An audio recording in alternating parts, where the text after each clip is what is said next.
Hati ang ilang mga senador sa August 4 schedule ng pag-reconvene ng impeachment court para sa paglilitis ni VP Sara na ilang buwan nang naantala.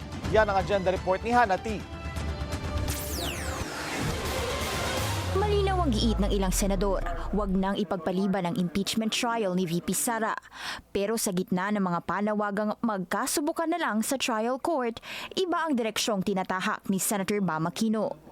Sa kanyang sunod-sunod na posts, pinresenta ni Aquino ang pagsasanay bilang senator judge, mula sa pagsusukat ng robe hanggang sa pakikipagpulong sa lawyers and experts for the upcoming trial. Tila walang contention si Aquino sakaling August 4 nga ang schedule ng paglilitis o isang linggo matapos ang ika-4 na sona ng Pangulo. Pero paniniguro niya, titiyakin niyang mananaig ang batas at kapakanan ng mga mamamayan. Pero para kay Senator Kiko Pangilinan, nakapareho niyang oposisyon, wala na dapat anumang delay.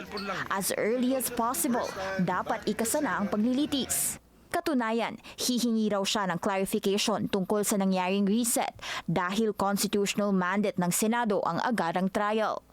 At kung usapang delay na naman, dapat magkasubukan na lang ng diskusyon sa plenary ayon kay Senator Ping Lacson. Kailangang pagbotohan kung dapat nga bang August 4 pa ito at idaan na lang sa majority vote. Bago raw siya mag-decide, gusto niyang marinig ang anumang issue tungkol sa impeachment.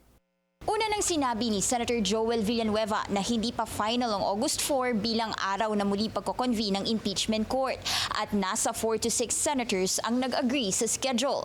Yan ay dahil kailangan pang i-organize ang committee chairmanships at mga miyembro nito sa Senado.